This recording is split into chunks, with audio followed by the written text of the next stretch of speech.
Welcome to Inaudible. I'm your host, Jeremy Weiland, and I'm joined by my co host, Nithin Reddy. On this podcast, we discuss the weird, beautiful channeled messages found in the long tradition of contact with the Confederation of Planets in service to the one infinite creator. These messages articulate a philosophy of spiritual evolution, popularly known as the Law of One. Many of these messages are available to listen to on our sister podcast, Living Love and Light, available on all platforms. We seek to provide analysis and commentary on this philosophy described in these messages, identifying the common themes and grappling with the application of this information to our human lives. However, we are not counselors, gurus, or experts of any kind, so please evaluate our words in light of our shortcomings and use your own best judgment. Thanks for listening, and good to see you, Nithin. How are you doing? Good, man. Just a lot of life changes. Finally got a house. Other things falling together in life. So life's good. How are you? I'm doing fantastic. A lot of life changes on my end as well, but I feel like we are in a really special time right now. And so it's great to be with you and with our guest, who is also, along with us, a member of the Other Selves Working Group. Linus, how are you? Welcome to the podcast. Hi there. Thank you. It's good to be here. I'm doing well and yeah, thank you for bringing me on the podcast. It's been a long time coming. Linus and I have known each other for as long as Nithin and I have known each other. So we go back to the LL Research homecomings as friends, and so he's visiting here in Richmond, and it's just great to have you here. Um, Nithin, the topic for today is contemplation, and specifically contemplation as it's understood in the raw contact and in the Confederation philosophy. Um, why don't you get us started on how we should approach this on this episode? Absolutely. Thank you, Jeremy. So first off, let me just say, Linus, thank you for being here. I think we've met once or twice, but I'm just glad you can be a part of this, and I look forward to hearing your thoughts on this subject. So, with respect to contemplation, I think for today's talk, let's start off with the definition, as guided by Raw and the Confederation material. Um, Once again, me personally, I'm not tied to any given definition, but you have to kind of put forth the definition before you can have a useful conversation because if people are using the same word in different ways and that the differences are not acknowledged in how they define it differently, you're going to have a very unfruitful discussion. So, first thing is to kind of go over our definition. And the second thing is discuss some other quotes uh, in the raw material, in the Confederation material about contemplation. Uh, Also, we can kind of talk about our personal experiences with contemplation. And then we're going to finish up with some takeaways for the listener. And so, yeah, why don't we just dive right in? There's a lot of things to cover. This is a topic that's very close to my heart. Um, I've really enjoyed using all of the three tools that Raw mentions. So let's start when we let's start off in talking about this definition by let's go a little bit reverse. So normally, if you're a listener of this podcast, I think in the past when I've talked about definitions, sometimes I kind of go straight to the material and then kind of give my summary at the end of it.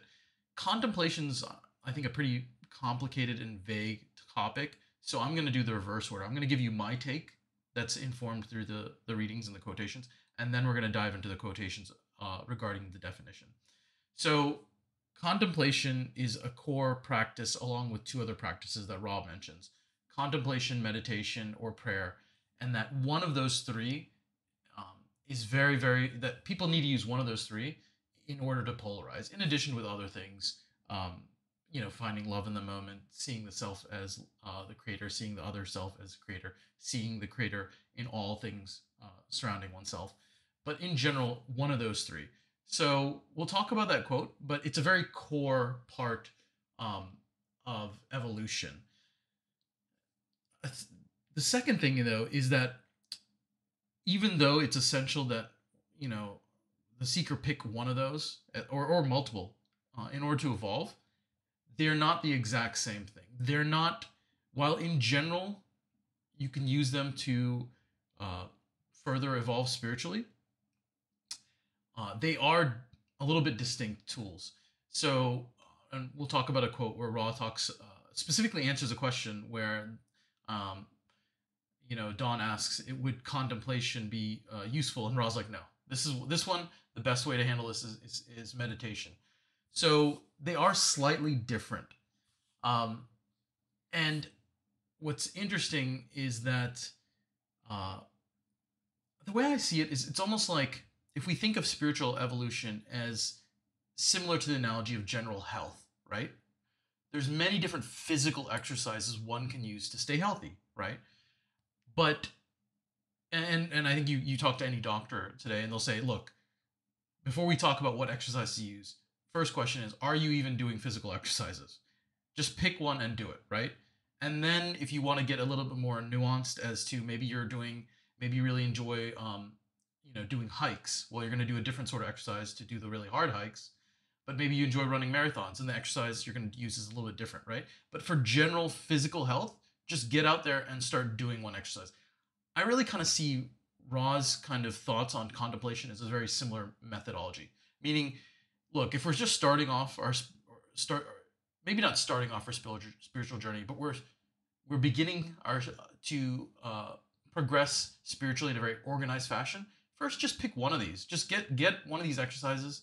You can pick multiple exercises for certain, but get one of these under your belt and just start using it.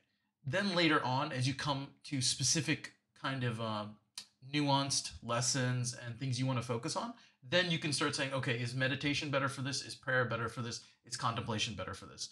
But at first, if you're really kind of new to the journey, or maybe newer in terms of how disciplined you are, right? Because many of us can be on a spiritual journey without really being disciplined and organized and very I guess logical about it, and that's fine. But the more you apply discipline, you want to kind of approach it in an organized fashion. So those are kind of my overview thoughts, rather. So let's just dive right into the quotes.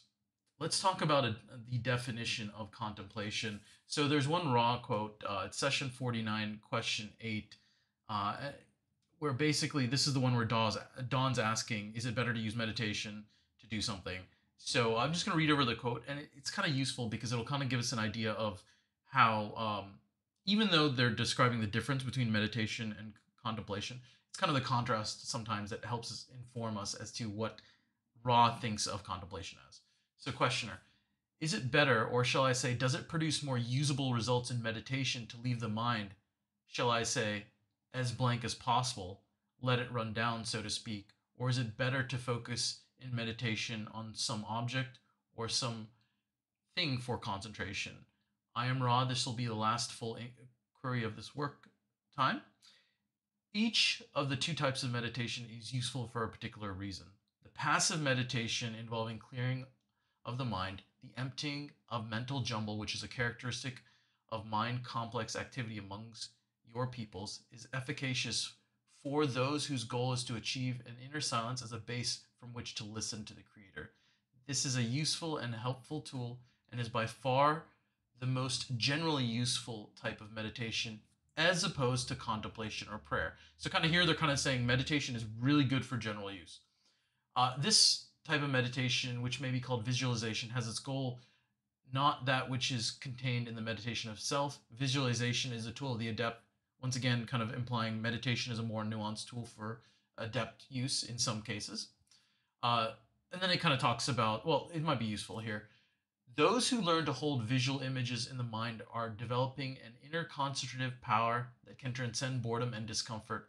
When this ability has become crystallized in an adept, the adept may then do polarizing in consciousness without external action, which can affect planetary consciousness.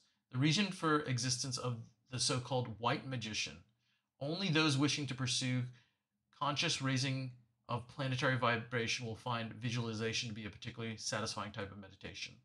Contemplation, or the consideration in a meditative state of an inspiring image or text, is extremely useful among your peoples.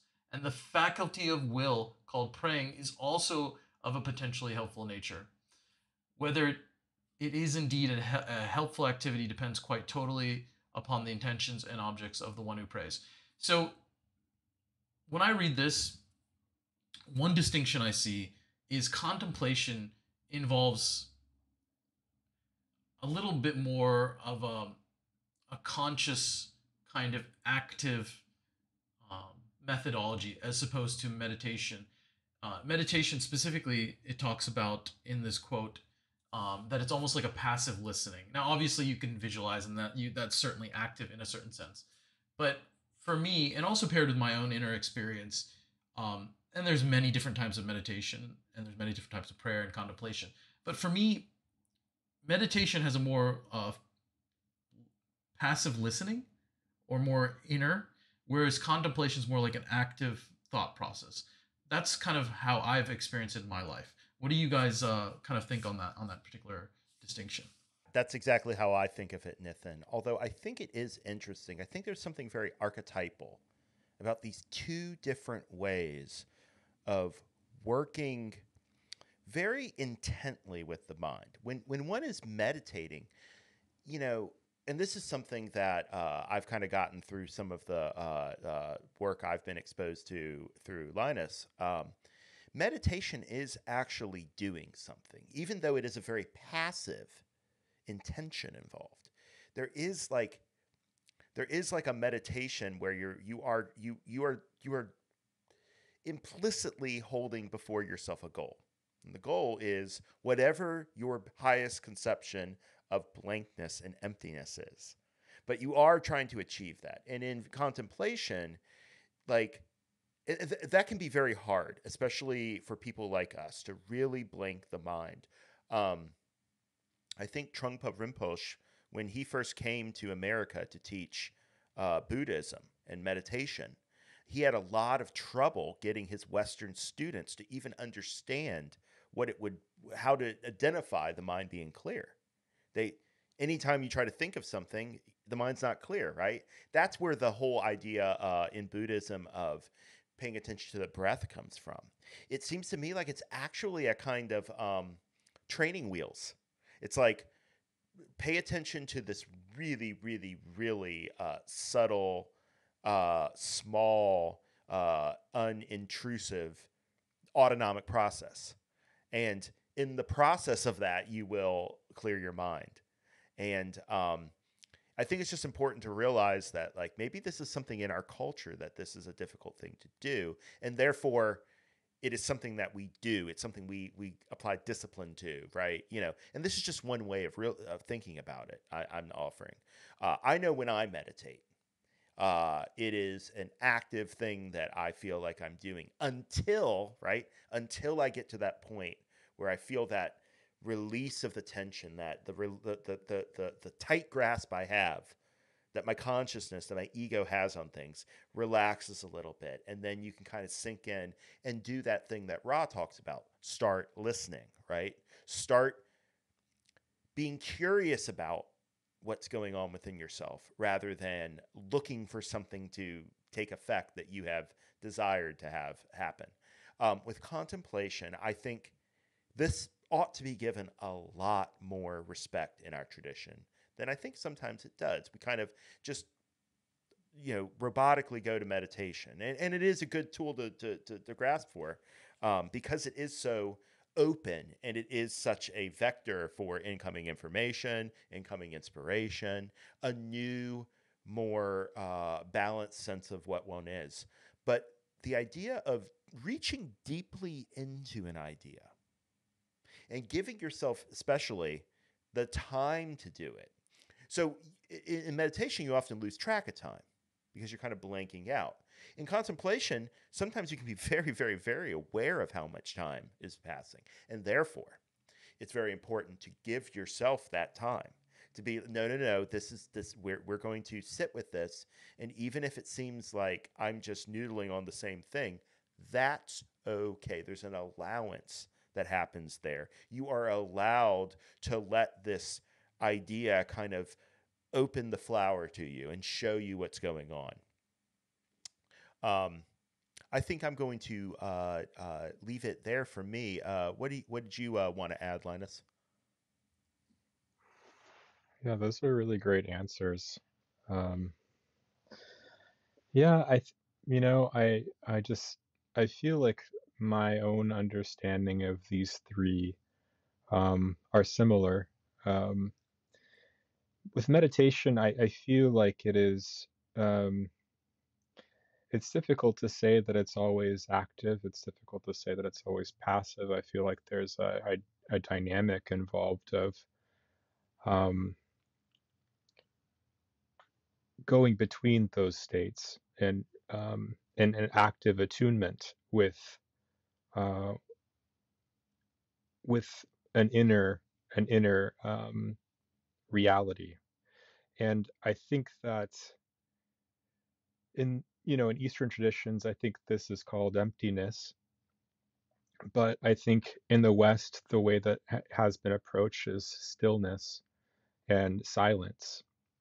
And those are definitely ways of describing it in Eastern traditions as well. But um, stillness, silence, spaciousness, and in the raw contact, one way of looking at it is plenum. It's an emptiness that's full, that's brimming with potential, but um, it is from that stillness that everything that comes into our awareness comes from. And I think that meditation is a, is placing as much as we can and as effortlessly as we can, although sometimes that's paradoxical, because we are engaged, but we want to surrender and release ourselves to it. So that's what I mean by effortlessness. But we want to come into stillness, into silence, and into spaciousness. So that's what meditation has been for me. But really getting to that point required to engage in that required cultivating a certain amount of attention, capacity for attention, and um, concentration. And so, like those practices that you were talking about, Jeremy, of paying attention to the breath, being with the breath, those getting a certain level of comfort and skill with that is what opens up a field or a spaciousness where you can start to be with the silence, and you can start to be with the stillness. And so I feel like there's, a reciprocating relationship between concentration and meditation. They're not entirely separate in my mind.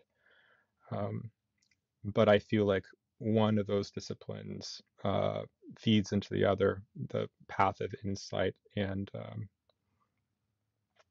concentration. Um, and then you have contemplation, which I feel like is more of a Western, like I'm more aware of a Western tradition of contemplation and contemplative Christianity. Um, Saint. I haven't read these, but I'm very interested. Saint John of the Cross and Teresa of Avila. They're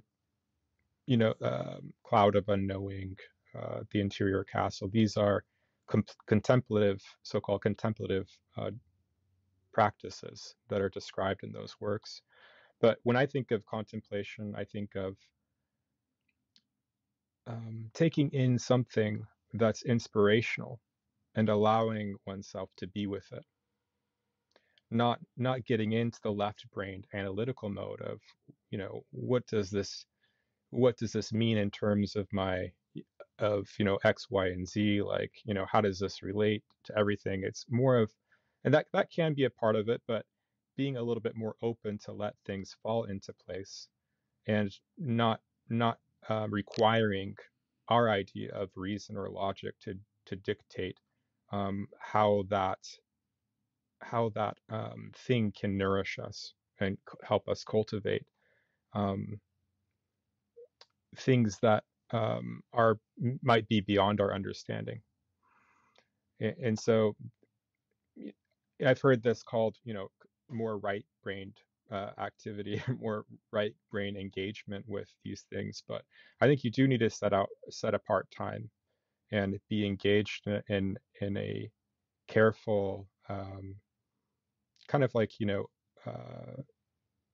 what's the right word, like an enjoyment, an appreciation of the inspirational things. For me, one of those things was the Corpus Hermeticum.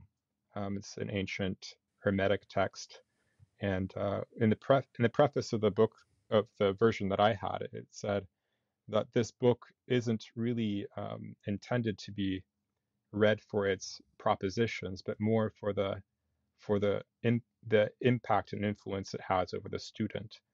And that's kind of, I feel continuous with contemplation. It's more of what this inspirational thing perhaps can do in the mind for it, in terms of its magical effect, rather than breaking it down. And then just quickly to finish on prayer, it is a communication. Prayer is like a communication. I think it can be contemplative, it can be meditative, but it's a devotional act that brings one into alignment with that stillness. And so there can be an opening of the heart that is a yearning, but it's kind of a releasing of the yearning, or aligning the yearning with that silence.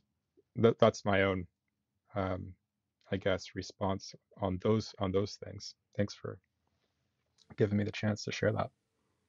Thank you so much, Linus.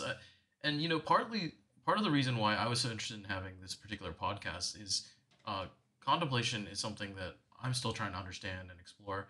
And I think both of what you've said has absolutely helped me right now. And what's interesting is, I don't know if you looked at the kind of the notes I put together, but both of you kind of touched upon literally the next quote that we're going to get into, which is kind of Ra talks about contemplation and has asked a question about basically daydreaming. And what's interesting is that the quote I'm about to read very much agrees with both of you in how you're describing that there's certain aspects of contemplation that is very, very right-brained. So I'll dive right in. It's session 16, question 54. Questioner, does what we do when we think of possibilities that can occur, say daydreaming, do these become real in these densities? I am Ra. That depends on the nature of the daydream. This is a large subject. Perhaps the simplest thing we can say is, if the daydream, as you call it, is one which attracts to self, this then becomes reality to self. If it is a contemplative general daydream, this may enter the infinity of possibility probability complexes and occur elsewhere, having no particular attachment to the energy fields of the creator. So this quote kind of reminds me of many other concepts in Confederation philosophy about how thoughts are things. And it's kind of this idea that if you're contemplating a contemplative general daydream, that what you're thinking about can actually occur in some other reality. So it fits exactly with what all of you have said about it, that contemplation can be a very right-brained activity. So let me just ask you a question here then, because this is still forming in my mind as well. Is there something about contemplation that focuses more on the veiled portion of the mind, which would include obviously both the right and left brain, just a touch more than perhaps meditation or prayer, which, I mean, look, meditation, prayer, and contemplation, I think when you're here in the veil, it's going to involve both of those aspects, right? It's going to involve working with the veiled portions of yourself, and it's going to involve working with the unveiled portions of yourself, at least in my opinion, all three of those things. But it feels maybe that contemplation versus meditation is a tinge more working more with things behind the veil, and then maybe contemplation's a bit more working with what is seemingly coming up through the veil, or is it unveiled, right? Or I mean, getting it reversed. But I think you guys get the general concept, right? Meditation Yeah, works yeah, with yeah. the things that are more beneath the surface to a certain extent, and contemplation's more of things that are above the surface. But I, they're I linked. I have no doubt that the listener is following along, and I think you're absolutely right. But what I want to reflect on a little bit is that these are two different ways of kind of participating in the phenomenon of consciousness, right? So one way is to kind of open up the mind and sort of see what's there, see new things that are there, new addressable things in thought. The other is to take the one addressable thing, something that we can bring to mind, right? That's what I'm talking about. We can bring it to mind, and it's familiar, it's identifiable, as opposed to what happens to me sometimes in meditation, where I have things come in, or certainly in the process of channeling, where you have thoughts come in where you're just like, that's new, that's brand new. And that may be a subject of future contemplation, but it has not accrued the form necessary to get your mental hands around it, shall we say. Contemplation seems to be when you're kind of like touching that clay and you're feeling the texture and you're sort of shaping it. And then you put it in this position. All right, what did I just do there? How does that look? And then you feel into it. It's like, well, what am I surrounded by now? I am using some very physical metaphors for thinking. But like, it's important to maybe consider the idea that it's not so much that in the other world, thoughts are things, so much as in our world, things actually are thoughts, right? Like our ability to address things through our mind, and therefore to take some sort of action that we see happening in another, sector of reality, is that illusion of separation that creates the drama that we're in the first place. But it's important to understand. I mean, I think even Edgar Cayce, his source said, mind is builder. Mind is the fundamental substrate upon which all of this is occurring. And so when you engage in meditation and contemplation, you're getting to the foundations. You're not at the foundations. No, we're not down to the archetypal mind as a completely conscious process. We'd lovely to get there.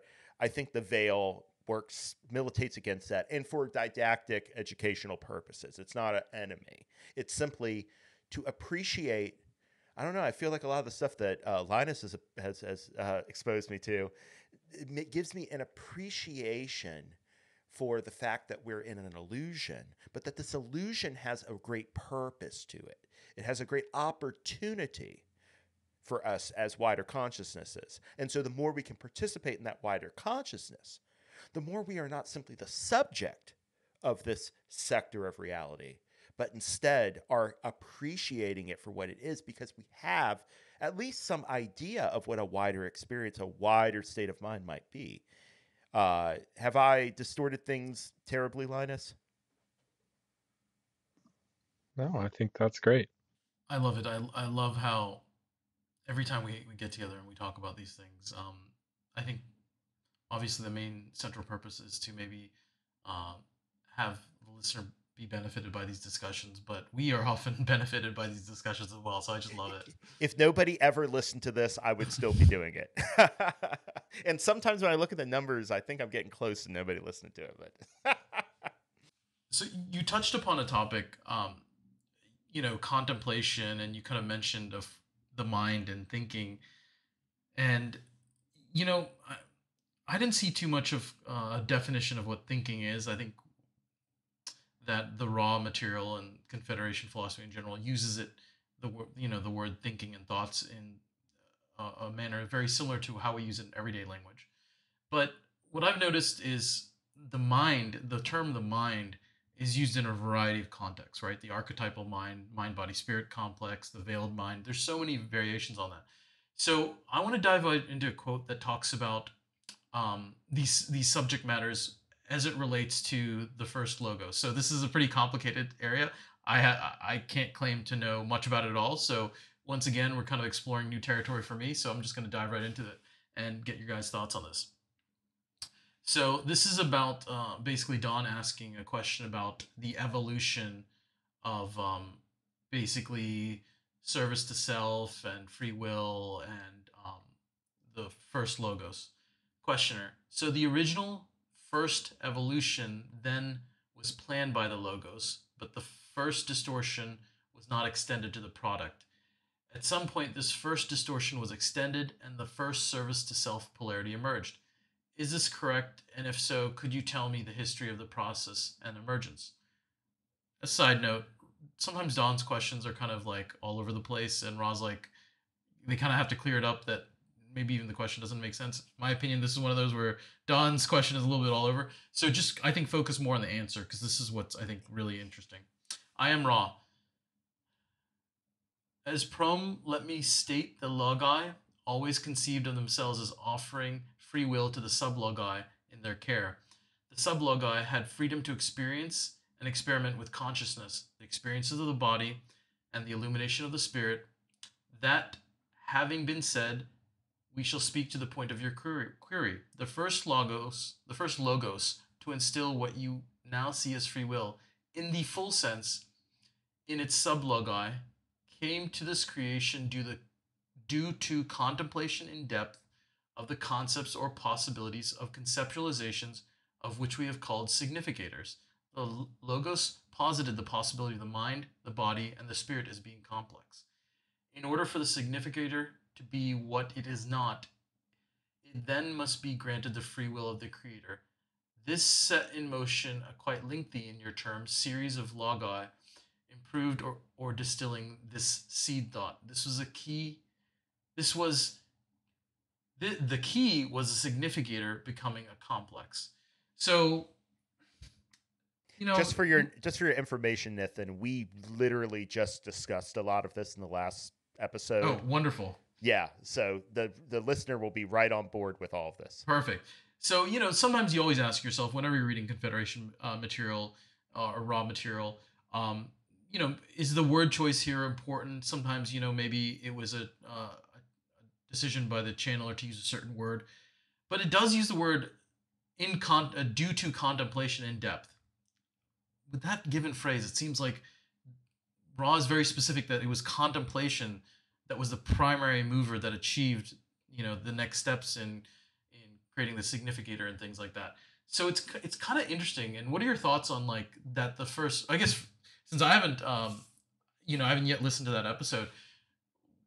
Yeah, what are your thoughts on this quote and how it relates to contemplation?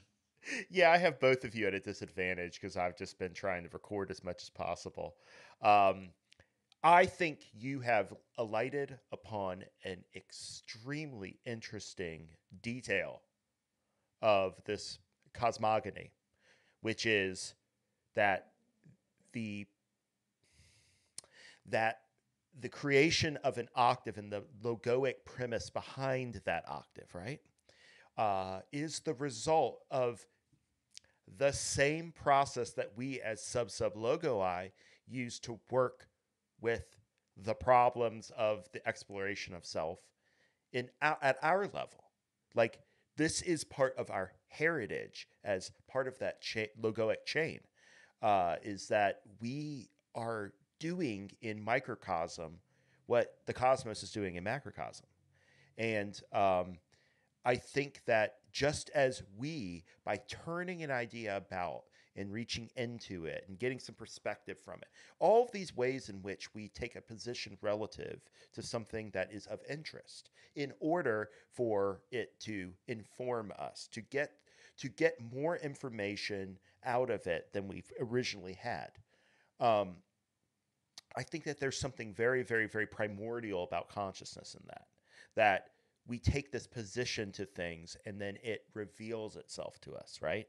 But it reveals itself in our time mediated experience through the act of, how shall I put it? Uh, Attention at duration, right? A sustained attention. And it makes me wonder at what level of sustained mental attention must be involved in creating the entire universe. Like, they're working at a higher sort of voltage with the same kind of little batteries that we are and the little wires that we are, but they've created something that's incredibly more meaningful and deep, right? So, and Linus, I want to get your thoughts on it, but just to further develop this question, does this directly relate back to the prior quote? So, in a sense, this is the first logos daydreaming, and because in Hinduism they talk about that this is all the dream of the creator. Yeah. Like one thing that occurs to me is that the very act of us evolving in the octave is a time dilated single thought, a single daydream that the creator had, right? And like what we are doing right now in the process of living our lives, communicating, gaining insight, falling face first in the mud, all of these things are the kind of processized version of this daydream in process, which for the creator is happening like that, right? The other thing I would mention that I didn't mention before is that it is there may be something about contemplation in particular that is related to the discovery of the significance of the complex, right? The idea of different facets of a single unity that gain definition through our focused attention. What if, I mean, this is very crude, but it seems to me like what Steve and I were talking about yesterday was how the evolution of the archetypal mind through different octaves seems to accrue more and more distinct landing places for resonance, right? These different stations of the archetypal mind that are represented by the tree of life or the tarot or what have you. And it seems like it's always this act of reaching into an archetype, finding distinctions in it that then become that prove fruitful in that octave's experience, and then are given as a tool for the next octave to go from there. And I wonder if there is something in the act of contemplation at this sort of like primitive level that we're talking about that brings out definition, and therefore there's something in separation, in other words, in the illusion of separation, that is so much more instructive than we realize, right? And that in us daydreaming, in us making our own illusion, we learn. We learn something about the actual reality that we occupy, not some imaginative thing we created. In fact, maybe there's just a real unity between those two things. I hope I haven't given you too much to deal with, Linus. No, it's wonderful to listen to you both. Yeah, I think what strikes me about this, about the way that we relate to thought, I think that our experience as humans, especially in a Western tradition, Western culture, Western civilization, is we're inundated with thought, and what we call thought, and we sometimes can lose sight of how inherently creative thought is. But I think contemplation is an important process, an important act that is involved in creation. And I really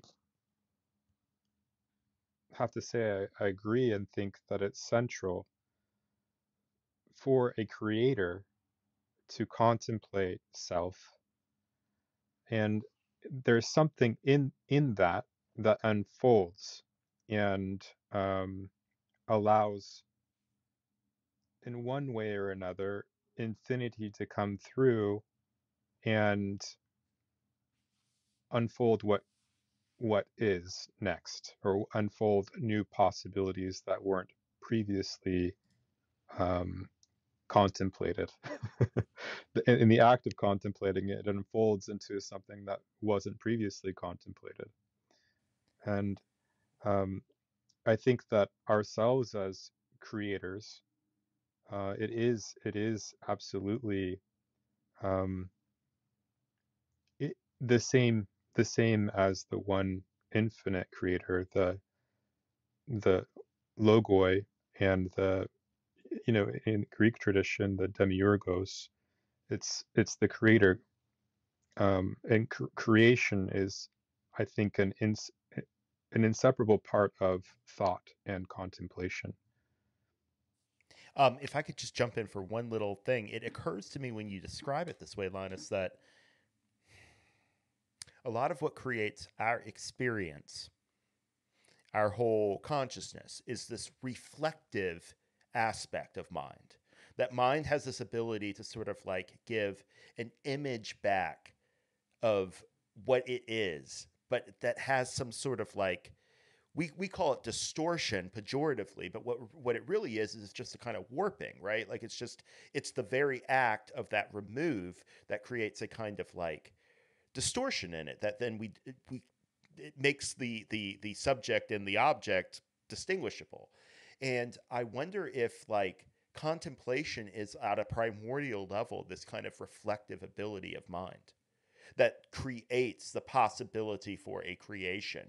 Because without the ability to consume the product of that creation, that reflection, that new perspective on self, then there's no point in creation, right? Yeah, it reminds me of the Greek term ousia, which is a term for being that means it has inherent in it a self-reflection in that uh, kind of I guess we could say concept complex of the word ousia. But yeah, I guess that's kind of maybe something that listeners could look at.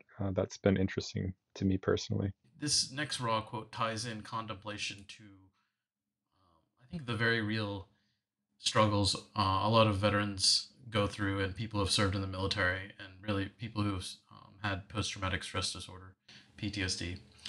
So, this is session 65, question 7. How would conventional warfare offer the opportunities for seeking and service?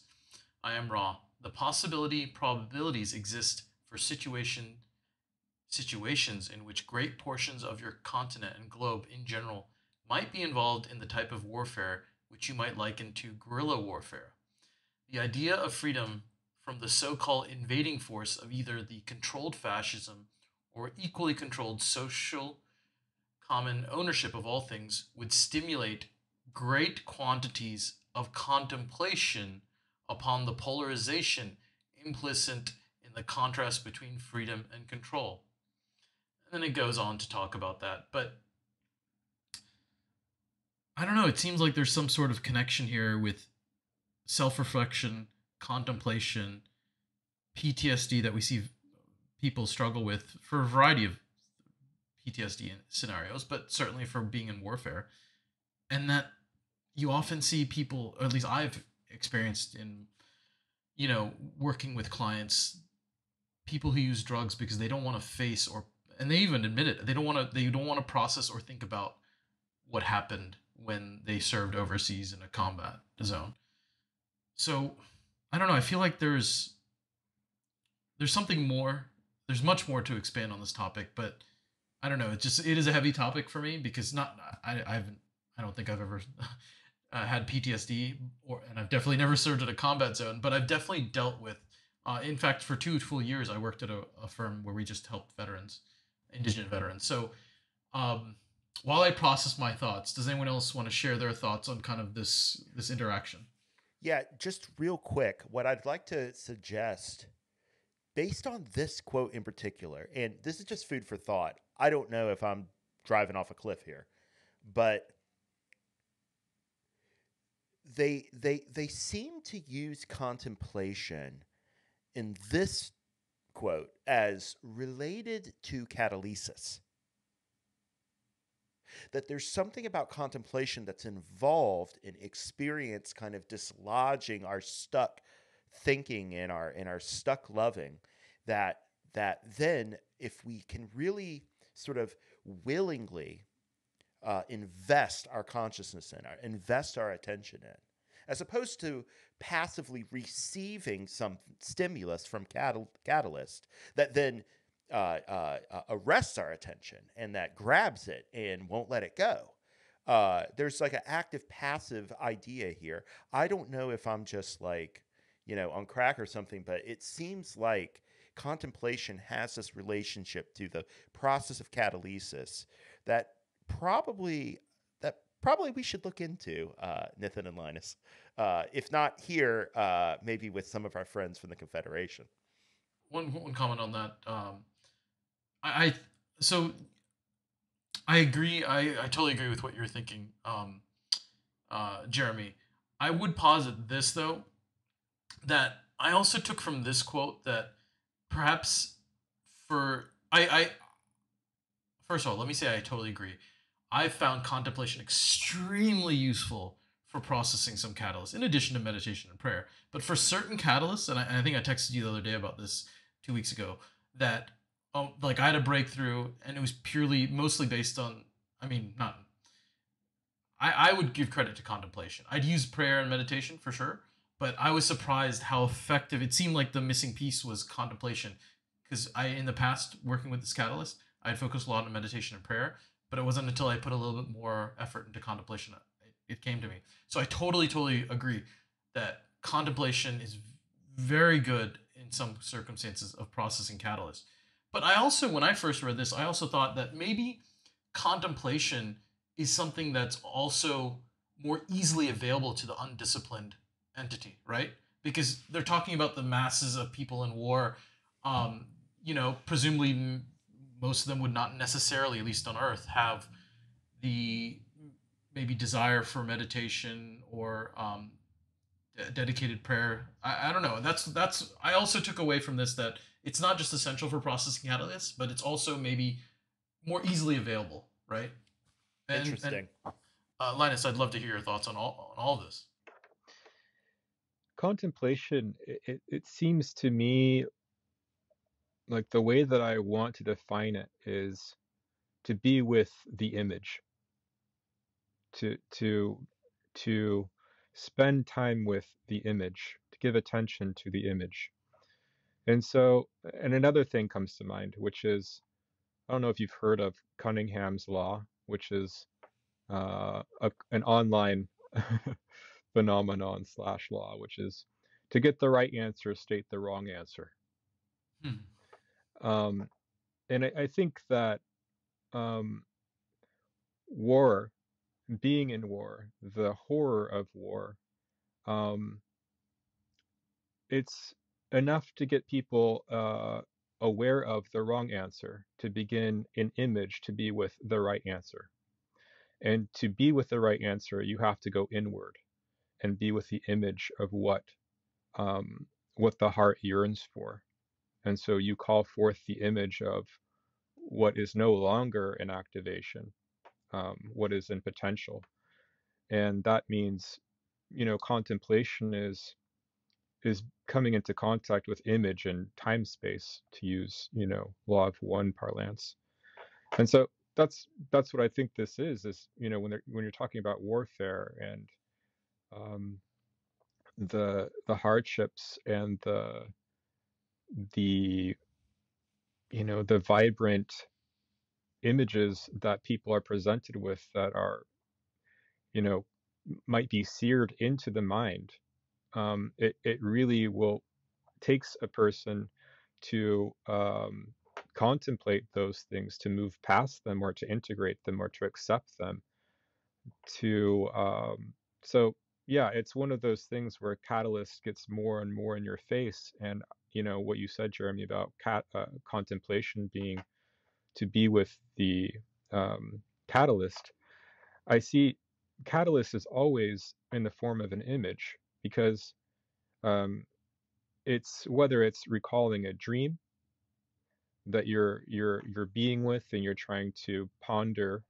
Ponder is another word I find to be very closely connected with contemplation.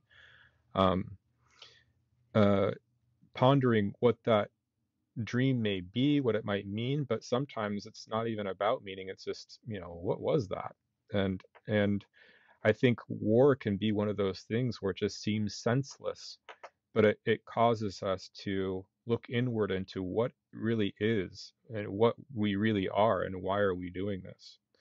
And Yeah, so in that way, I think contemplation is being with the image and allowing the catalyst to sink in, and at that point, perhaps it becomes experience.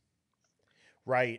Just to follow up on that, I've been using this dynamic metaphor of reaching into an idea, of sort of probing into it through contemplation, and then when we started talking about the idea that catalyst might be involved in it, I think it has a lot more to do with letting like whatever the cause of catalyst is or whatever, to let that inside of yourself just as much as you getting into it.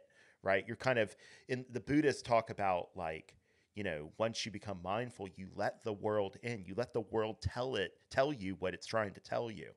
And I think there's something about contemplation that allows for that to have a seat within oneself, whatever is trying to get inside. Yes, any homeostatic entity will try to prevent the invasion of things that it doesn't want. But if you can find a place where it can be integrated, then you found your peace with it, and then you're also more attuned with your environment.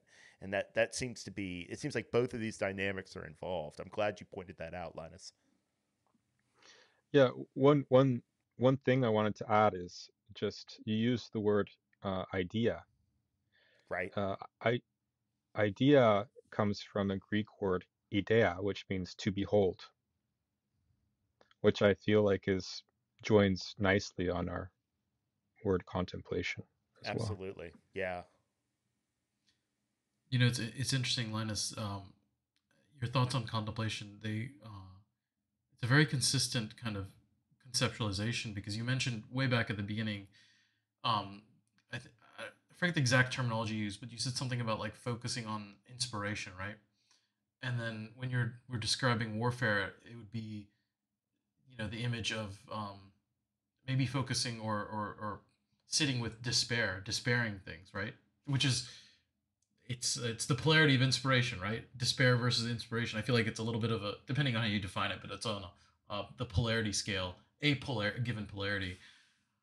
It's just yeah. I mean, I don't know how practical we need to get, but I guess the reason this was heavy is, I guess I maybe have slightly unprocessed catalyst, secondary or tertiary catalyst, because it's third or fourth hand. But I just remember like 6 years ago, I was working with a veteran, and he was telling, we were just going through, and he was telling me the origin of his PTSD and his substance abuse, and he had been getting help, so he's able to talk about it in a coherent way. And he didn't actually require much legal assistance, but because he was on his way to healing. But I remember he was asking me like, yeah, I'm just trying to figure out the meaning of it all, because um, I forget what exactly position he worked in the army, but he was in charge of just basically more than a squad. Would it be a platoon or a company? But basically just like convoy duty, right? And so he would be the commander to pick who would be in the front car, right, and who would be riding in the point, basically, which is the most dangerous position in a convoy, right? And in that front Humvee. And he just said he had a really he had a friend who's a newer addition, like straight out of boot camp, young guy, 18 years old, and they were in a in Iraq, in a combat zone in Iraq, and you know, generally speaking, you don't put the new guy in the front. And this guy's like he really liked him. He was good friends, and he's like, hey, just let me just be in the front convoy, riding shotgun on the 50 caliber on the Humvee, just once. I'd love to do that. And apparently, they had like 9 months where there are no IEDs, and he's like, okay, it's relatively safe. Um, and so he let him go in the front, and he was riding in the second car. And they hit an IED, and the first Humvee was completely destroyed, and he had his friend's body parts like all over his face and in the surrounding area, and he was just trying to process the meaning of that. And yeah, I mean, sometimes I'd like to think I can provide some words of wisdom, but I didn't have any, man. So anyway. Sometimes they already know what the lesson is, and it's just about coming to peace with it. It's tough because we see the pain that's involved with this process of acclimating to a new kind of self. That's, to me, it seems like that's always what it is. It's this, we just talked about this in the last episode, transformation, this liminal state that what seems to be distinct about it from the other states of the archetypal mind is that it's necessarily dislodged. It's necessarily dynamic and in motion. All these other stations, they tend to be places of rest, places where you have a stable resonance within the archetypal mind that relates to some experience or some state of mind that you're having. But with transformation, you're really in flux, you're in flight. You know that you're going somewhere and you're not there yet. It's not the product of the transformation or the starting of the transformation. It's the idea of being right in the middle of it and not necessarily seeing exactly where you're going or sometimes even where you came from. The best thing that you can do for people is to just be their friend during that. And that's the thing that I think, a lot of therapists, counselors, psychologists, people in this field forget that at the end of the day, if we are truly in this liberal democratic society, all equals, then the best thing that we can do to each other is to be friends through that. And to help people abide and bear sometimes the crushing weight of contemplating what it is that they have programmed for themselves, right? Like they programmed it for themselves, but not the they that they're thinking they are right now. Those are two different people for all intents and purposes. And so it always is an opportunity for compassion. And one other thing to keep in mind is that their success is our success, and it's the success of the creator. It's the success of the entire cosmos for them to break through. And their failure is in some ways our failure and the failure of the cosmos. So if we keep this idea in mind about this connection and that the distance between us, our contemplation and their contemplation, if that distance is recognized as, we feel it, we see it, but it's an illusion. In reality, it's all part of one thing. I think there are opportunities that sort of precipitate from that way of thinking that will open up opportunities for service. I guess that's the right way to say it.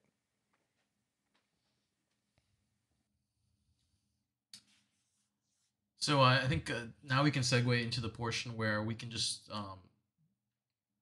maybe share any other quotes. I didn't really have any other quotations I necessarily wanted to go into right now. But if anyone wants to share their general thoughts and experiences on contemplation, I can start. So, some of the balancing exercises, and I had many years ago. It feels like many years ago. It's probably 3 years ago. I did a presentation for the working group on balancing exercises, and I feel like some of those balancing exercises that even Ra talks about. That, for example, I don't think Ra used the word contemplation. I could be wrong, but when you're struggling with a particular concept, to find the opposite concept and to kind of contemplate or think about or work with both concepts, that can help you achieve balance. I found that particular exercise, while it is good to do that through meditation and meditative state, for me it spoke more of contemplation. So but for example, the breath exercises, which I found very, very useful, is definitely more of a meditative experience. So I feel like sometimes specific tools, a given balancing tool or a given tool of evolution, maybe is more geared towards one of the three, and it just depends on the scenario and the usage. And that's kind of one personal experience that I've noticed with respect to contemplation. And recently I've used it to good effect. Specifically, I noticed I was still struggling with being upset with the idea other people might be disappointed with me. And of course, I often tell people, and I think I've talked about this before, you can have one basic distortion, lack of self-love, right? And it can manifest in so many different ways. So even though I was worried with people being disappointed with me, in me it would manifest with being perfectionist and going overboard in every task, so no one would ever be disappointed with me. It was more the fear of other people being disappointed with me. But I'd done so much work, and there was some some sort of anxiety induced scenario where it's like, oh, someone's gonna be disappointed in me. And this is literally like a week and a half ago, and I was like, I made so much progress on this. Why is this such a hard nut to crack where I still feel some sort of like thing in me that like is a distortion, like the energy's not flowing. And then I thought, and I prayed. I was like, hey, I'm looking for wisdom and acceptance on these feelings. And so I did pray, I did meditate, but it wasn't until I sat in contemplation I was like, I'm not gonna let this one go and just say I'm gonna think about it later. What what what associated concept with failure, other people being disappointed in me? What associated tertiary concept could this be related to? And as I was thinking about that, law of one, right? All is one. The other self is self, and self is other self. And I thought, wait, I've contemplated and meditated on the concept of accepting other people's disappointment in me. I haven't really fully contemplated and meditated and worked on accepting self disappointment, me disappointing myself. And then it's like, boom, when I did that, immediately, like the energy completely cleared. And I thought of the same anxiety inducing scenario. No anxiety. Like it was gone. It was like that was the key aspect. So that's just the personal experience I had with contemplation recently. I was like, gosh, it was so powerful. Just complete, and it's come up I've revisited all the scenarios of other people being disappointed in me that I felt something with, and it's gone. It's gone. And for me, the key thing was to view it, contemplate it through the lens of, have I fully accepted disappointing myself? You know? But there was a process you had to go through to even have that idea, that thought of, well, what about disappointing myself? You had to see it from all these other angles to even get there, to make it addressable. And then once it's addressable and you put your attention on it, now the circuit is complete, right? Mm-hmm. Yeah. I have a similar story that's very recent. I was having a lot of anger about my job and my manager not treating me fairly. And I was tossing and turning every night thinking about this, and just like, you run over the scenarios and the justifications for how you feel in your head, and you just keep doing it and doing it. And meanwhile, you're tired every morning waking up because you're laying in bed, not getting the sleep you need. And I remember, like, I guess 2 weeks ago, I was laying in bed and I suddenly thought, I am so sick of feeling this way. I'm just tired of it. Like, it didn't mean that I accepted that how my manager was treating me or the problems of the situation, but like, I'm tired of like just being in this mindset, in this consciousness, in spite of all of that. And it was like I immediately had a spontaneous experience of the balancing technique that Rod describes, where you intensify something in a negative direction, and then you imagine it, and then you let the opposite come into fruition. What I think happened was, because I had been intensifying it over so much time, that when I finally had a glimmer of allowance for the opposite to come into view, it just immediately came that way. And it was this beautiful sense of peace and acceptance. And I realized that the problem that I was having wasn't for me to solve. It was for my consulting company, who I at the time was working through, to solve. Like, there was nothing to do, which is why I was spinning my wheels so much. And then I felt like I went to the middle of those two ideas, those two poles, right? Like, just spontaneously. And I think the balancing technique is best used as a specific form of contemplation. That's what occurred to me when you were talking, and I was writing notes to myself. Like, the idea of intensifying, and maybe that's kind of what I was implicitly getting at when I was talking about drilling into an idea with contemplation, with one's attention. I'm really talking about this intensification to yield the opposite, and thereby get an idea of the spectrum of affect and thought that any given catalyst, any given thought that is not seeding right, it has within it the seeds of its proper placement within ourselves. But we tend to have to go through this time dilated and mediated process. And what do we do in the meantime? That's the big thing. Like, this is all great that all is one and that we're going to return to oneness. What do we do in the meantime? I think another thing that I would add is that while I think this contemplation, balancing, visualization, prayer, these are all good things, especially prayer. I didn't address prayer, but that's just because it's such an intimate part of my life. I don't even realize how distinct of a communicative mode it is. Um, but meditation is great because it opens up the space in which we see the value of prayer on our terms, not because someone told us. We see the value of contemplation on our own terms because, hey, if nothing else, we get tired of thinking about nothing, right? And then let me think about something as a change. And then that becomes a deepening of one's thought and experience. So I do think that there's a reason why the Confederation always calls out meditation as the first step. Because if you can't clear your mind, if you can't be open and receptive, then you're not going to get the value necessarily out of all of these other more active principles of mind. What would you like to say, Linus? Anything to add? Well, there's been a lot said there, so I'm trying to I trying don't. to I don't make it no, easy on any of you, do I? trying to know where to jump in. I really enjoyed listening to you both talk about the balancing exercises as being at the same time an exercise of contemplation. For me, I can't really, dreams are just such an important part of this process for me that uh, I extend it to, um, the centrality of becoming aware of the dreamlike quality of waking and how everything that occurs during waking is dreamlike and an image for contemplation.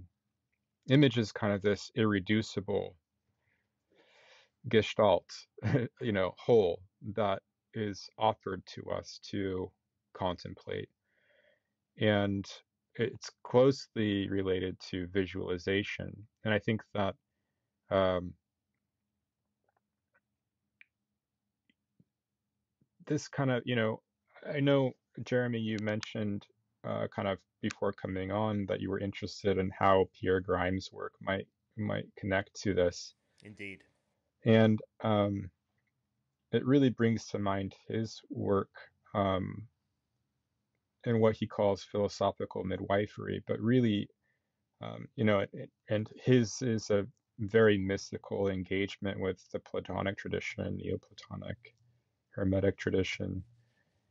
But the dream work is, you know, engages something that's called what he calls the pathologos, or it's a sick idea about the self.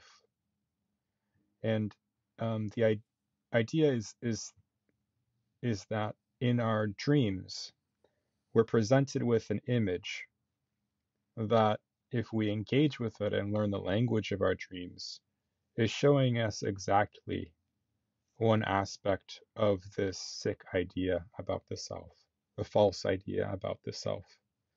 And there's just something about having to be with and savor the image. Dream images can be absurd, they can be frightening, they can be ecstatic, they can be erotic, they can be all these things. But whatever they are, they're crafted especially to get your attention and to get them around a certain thing that we're not willing or perhaps able in our waking life to look at.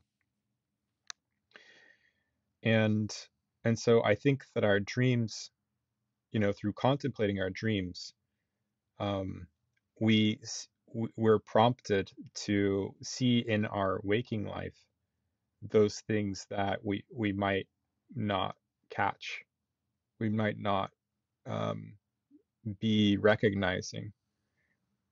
And so our dreams, I feel like, are a very important mirror for the self, that shows us those things that we're not able to look at in our waking life. But how it connects to visualization and the balancing is, in these dreams, we can see the image of the dream, or even if it's a waking experience, we can look at that. And we can engage our visualization to do balancing on the image itself. We're presented with a drama, you know, something is happening, it makes us feel a certain way. But we're also, once we remember it and we're engaging with it, we can step into it. We can change it. We can engage with it. And I think that is a rich practice of balancing, because these perfect containers that were provided for balancing through our dreams. That and I always find connections into my dreams throughout my daily life and things that are mundane. Sometimes I may not remember a whole dream. Even, I keep a dream journal, but sometimes there are dreams that I don't remember for the dream journal. I'll be going throughout my day, I'll see an image of something, and it'll explode and unfold into, oh, I had a dream about that last night, and this is what it was, and this is how I felt about it. And now I'm contemplating it.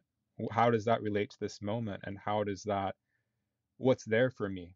What's the thing that I can't quite parse, the thing that I can't quite um, get out of my waking, that I'm being prompted in this moment to consider my dream, which feels like a specially crafted message that is an image to be contemplated and balanced. Um, so that's kind of a ramble, but I just wanted to share that I feel that the dreams are directly connected to what we're talking about, and an essential part as well.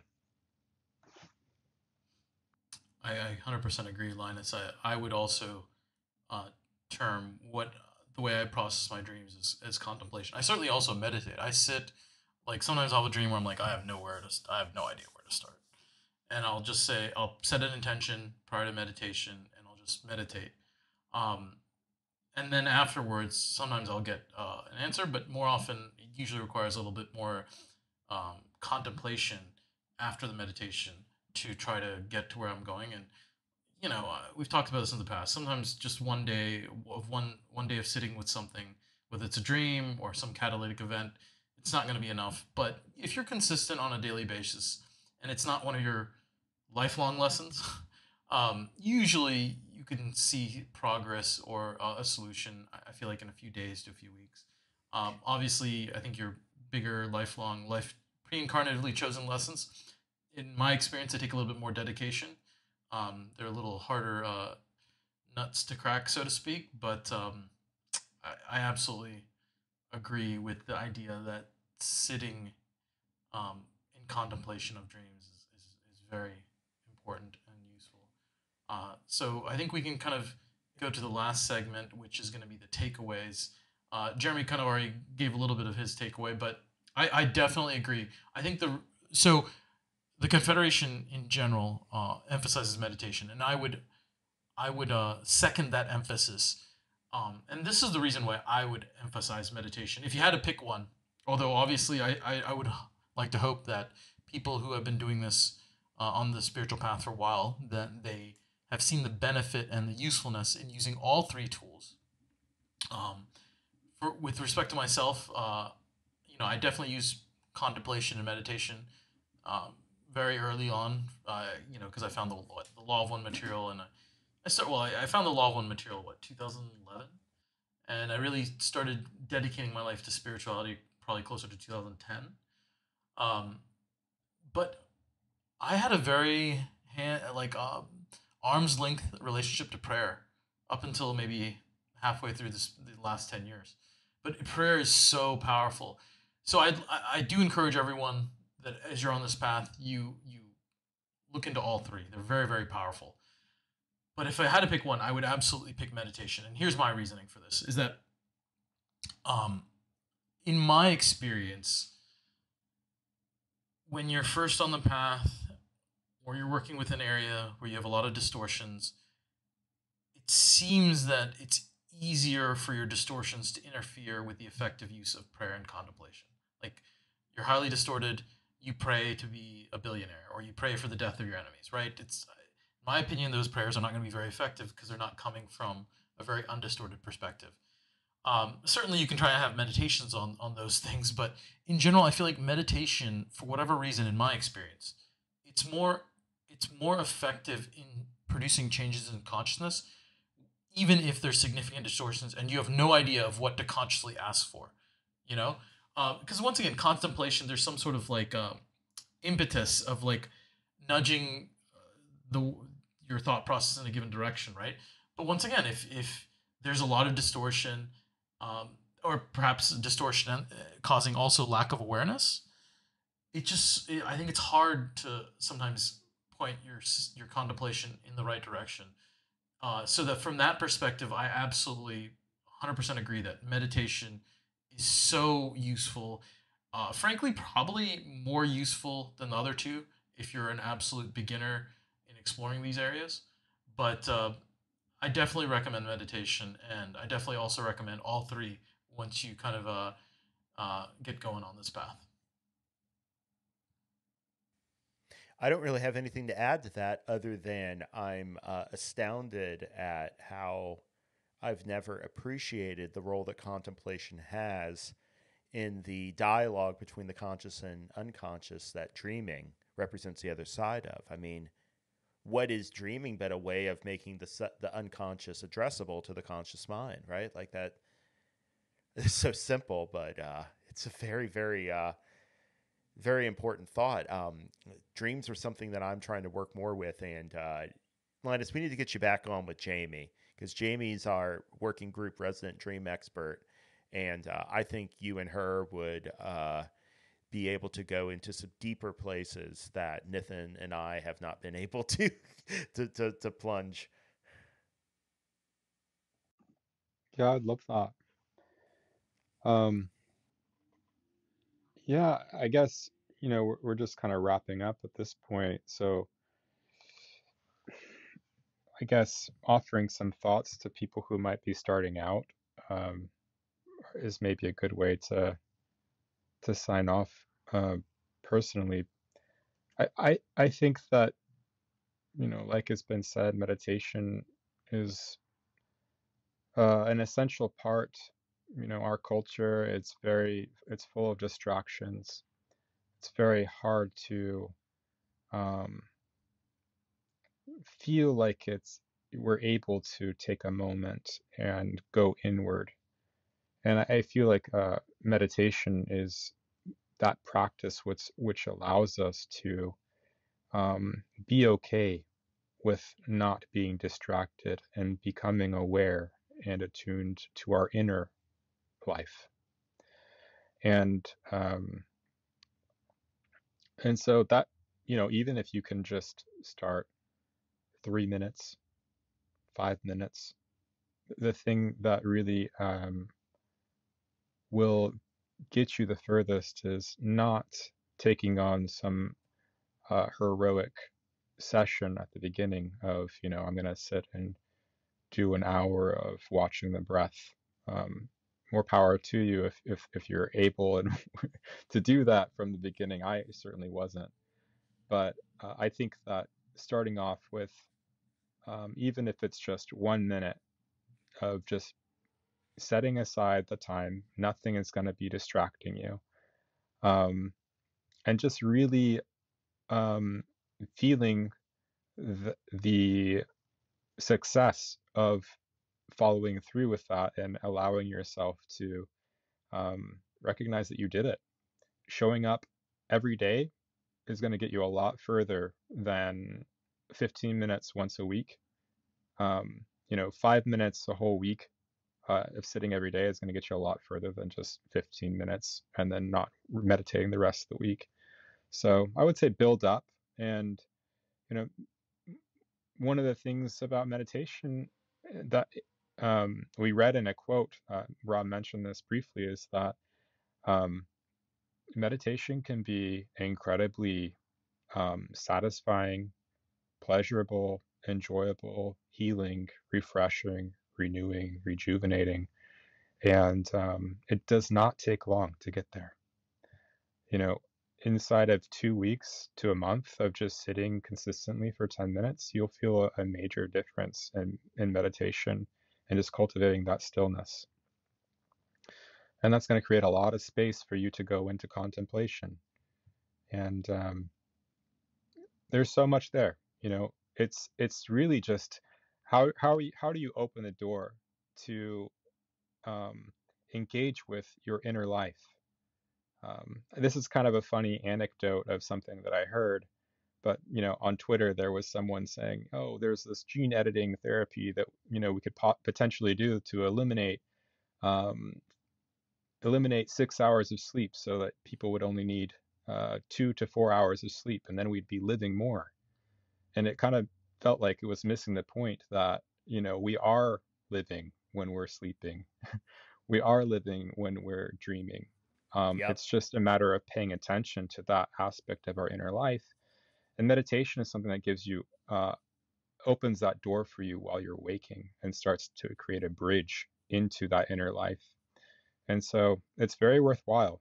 And it doesn't have to be, one of the things I want to speak out about is that uh, meditation has this coloring and aesthetic of asceticism or deprivation or you know really tight knuckle fist. You're really going to, the word discipline is kind of has that feeling too of you're going to be suffering, but if you do it that way, you're probably not going to be successful. um, Building the habit requires that you approach it with enjoyment, savor it, find a way to enjoy it, find a way to make it something that you look forward to, because really, there's so much in store. There's so much wonderful aspects to self that are just beyond that small uh, gain of attention that you can give to silence in yourself. And so, yeah, meditation is really just the opening of that infinity of yourself, which is inward, just as you see it, an infinity of things to perceive outwardly. It's the same inwardly. So, yeah, I guess I'll end it there. I guess we'll all end it there unless you have some that, Nathan. I couldn't think of a better way to wrap things up. No, that was a wonderful way to wrap it up. And Linus, I just want to say that we really need to get you on here more often. I'm so happy you're part of this conversation, and it was amazing to have you. And thank you for being here. Thank you so much for having me. It was wonderful. It was a delight to be here. We can do this all the time, but you playing, Linus. Thanks so much for joining. We're definitely going to get you back. I hope by in 5 years, this is just going to be a working group podcast. We're just going to all filter in and out and give our 2 cents. But it's such a poignant 2 cents. Thank you so much. Thanks to the listeners. There's lots of news coming up. And I'm hoping that we're going to be able to record an episode at the working group gathering in June.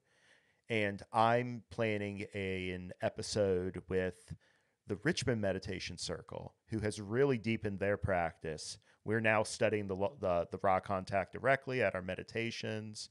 The questions that are being asked, if you haven't been paying attention to the Richmond sessions, are fantastic. And so what I want to do is in light of this book that the Richmond group is going to be publishing this summer about our channeling sessions and all of the story around it, kind of a little bit of a narrative about how a channeling circle comes online from scratch. I'm hoping that we can record an episode where you can get a point of view on this philosophy from people who haven't been studying it for 10 or 15 or 20 years, but people who are just getting into it.